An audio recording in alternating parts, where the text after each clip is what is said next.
In Western Australia, there's a strange new chapter of an old story. A story of white people, black people and the land. This time it involves big money, awkward bedfellows and communities pitted against one another. Well, there's some very, very powerful and wealthy interests that believe they're threatened by native title, and I believe that they're working very hard against it. And all sorts of people are muddying the waters. Basically, the more tribal the Aboriginals are, the less trouble you're likely to have.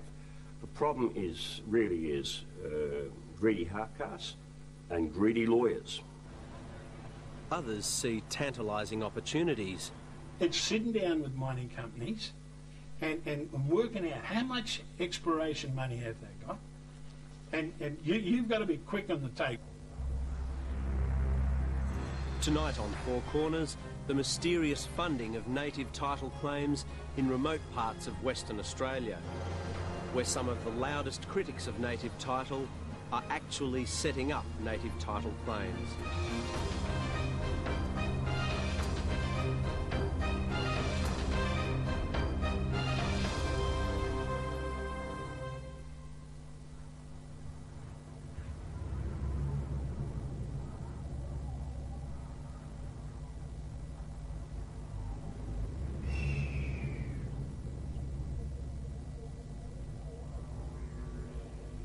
This is a story with a deep history. It begins back in 1868 at this windswept place in the Pilbara. These standing stones were erected by Aborigines as a memorial to a massacre. Here, two teams of white men slaughtered almost an entire tribe. In a planned attack, at least 60 men, women and children from the Yabarara tribe were murdered in one day. The skulls of children with bullet holes in them were left behind. The massacre is part of a colonial history in the West that saw thousands of Aborigines killed in a controlled and organised fashion. These killings at the Burrup Peninsula became known as the Flying Foam Massacre, an act which completely destroyed a language, a culture, a people. As for the masterminds of the massacre, they've always been remembered as the great heroes of this area, the Pilbara. You know, they came and tamed the land, shot the blackfella and got him out of the road and kept on doing parties. That's how they are remembered in history.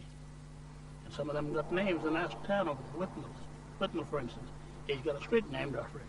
He's got a bay named after him down in the Burrup Peninsula, Whitnell Bay.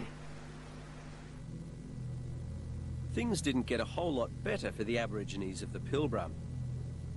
Over the next few decades, a pearling industry was created using Aboriginal slaves. A jail block was built in the area to house Aboriginal prisoners, many who were guilty of nothing more than trying to run away.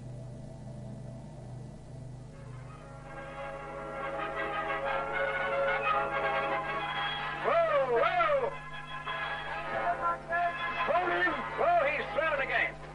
When the pastoral industry was built in Western Australia, Aborigines may have worked only for rations, but at least they could stay on their traditional lands. He must ride it again until it's conquered. Then in the 1960s, this link was broken when most pastoralists kicked them off the stations rather than pay basic wages. Oh! This time he rides him. He rides him, yes. The native drover has won the combat.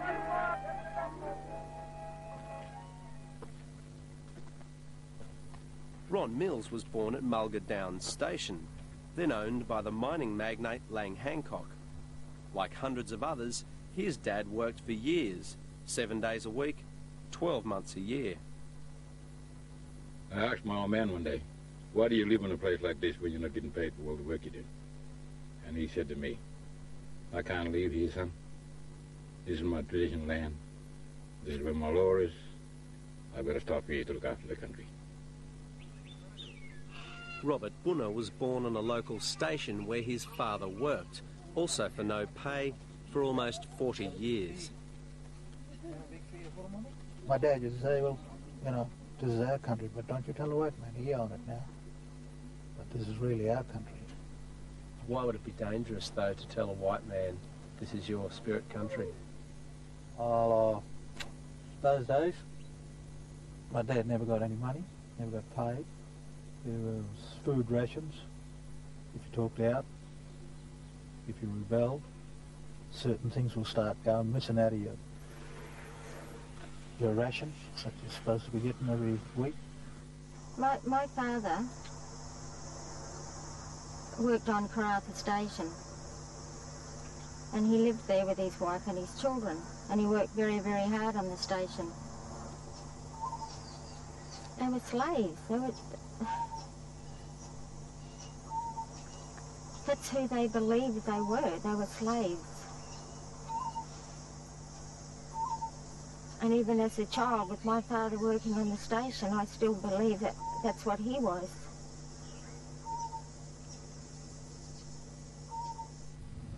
In the 1970s, new threats to Aboriginal heritage came with the West Australian resources boom.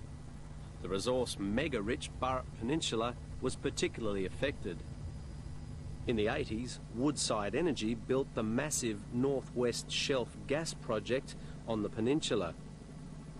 By now, white people at least wanted to be seen to be doing the right thing and preserving Aboriginal heritage. Woodside employed a popular television naturalist to do some of its talking, and the ABC made a film about it. When Woodside began this project, the information we had on Aboriginal sites in this place was very sparse. But when the EIS came up and the studies began, and now the monitoring, we found thousands of places like this. I've been right around this country. I've been in North America, I've been in South America. This is not a brag. I've seen stone artwork, and that's what this is. It's called a petroglyph, and it's pecked in the rock by Aboriginal men. And this is the most fantastic block that I've ever seen. Brilliant stuff. In time to come, this is going to be one of the great art galleries of Australia. An outdoor living place. And they're all being guarded with notices like that. These world-famous rock carvings were done by the Yabarara, the same tribe virtually wiped out at the Flying Foam Massacre. But today, many aren't sitting in their natural state and protected by signs. In this deserted valley on the Burrup Peninsula, we've come across this eerie graveyard of Aboriginal carvings. There's around 2,000 of them, they're all numbered, and many are laying face down in the dirt. It seems like a sad final resting place for these works of art that really represent life and culture as it used to be around here. These rock carvings were smashed out of the ground when Woodside built its natural gas plant and left in this compound for 19 years. The state government recorded and catalogued the carvings, but most of the records have since been lost. You know, our country is being moved around all the time. Not only the people, but the country has rock carvings and stuff like that too. So how do you feel seeing these rock carvings here today? I feel no good. I feel sort of upset that they're just laying there, wasting away. As for Harry Butler's suggestion that all the Burrup rock carvings were safely being guarded,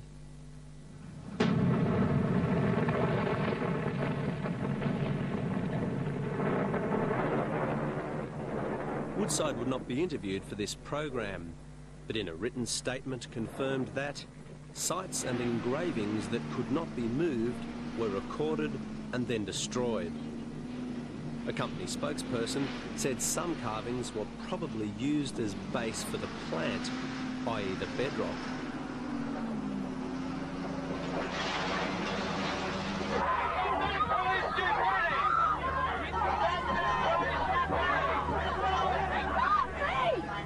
Our story next shifts to the city. By the late 1980s, Aborigines had decided to take a radical stand on questions of heritage. Perth Aborigines opposed the redevelopment of the city's old Swan Brewery.